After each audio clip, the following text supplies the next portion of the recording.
অল্প খরচে বেশি লাভ হওয়ায় মৌলভীবাজারের পাহাড় ও সমতলে বাড়ছে মুখী কচুর চাষ। রোগবালাই কম, উৎপাদন ও ভালো দাম পাওয়ায় মুখী চাষে ঝুঁকছেন কৃষক।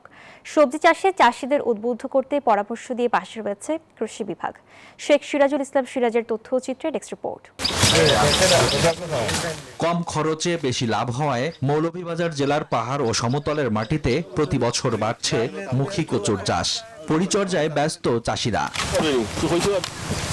রাসায়নিক সার ছাড়াই শুধু জৈব সার ব্যবহারে চাষ করা যায় মুখী কচু। আর কিছুদিন পরেই বাজারে তুলবেন মুখী কচু। গত বছরের মতো এবছরও বাজার মূল্য পাওয়ার আশা তাদের। চলে বেশি, খায় বেশি, এটা খাইতে সুস্বাদু, সিজে সুন্দর, একদম বালু মাটি, এই জন্য মুখিটা অনেক ভালো, খেতে অনেক ভালো।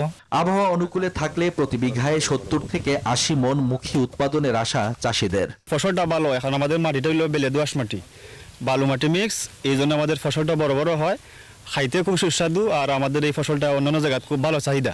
মুখী একমাত্র বালা, খুব সুস্বাদু খাইতে। আর এরপরে আমরা উন্নত মানের মুখিও ফেলাই।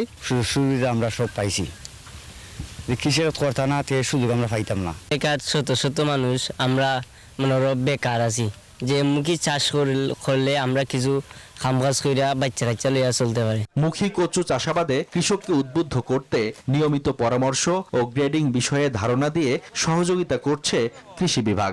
আমাদের মুখী ফলন আমাদের এই জেলাতে আরো দিন দিন বাড়তে থাকবে এবং কৃষক যাতে করে সঠিকভাবে বাজার মূল্য পায় এবং তারা পরিবহনের সাহায্য পায়, আমরা সেভাবে কাজ করি। সরকারি পৃষ্ঠপোষকতা পেলে স্থানীয় চাহিদা মেটানোর পাশাপাশি রপ্তানি করে বৈদেশিক মুদ্রা আয় করা সম্ভব বলে মনে করেন চাষিরা।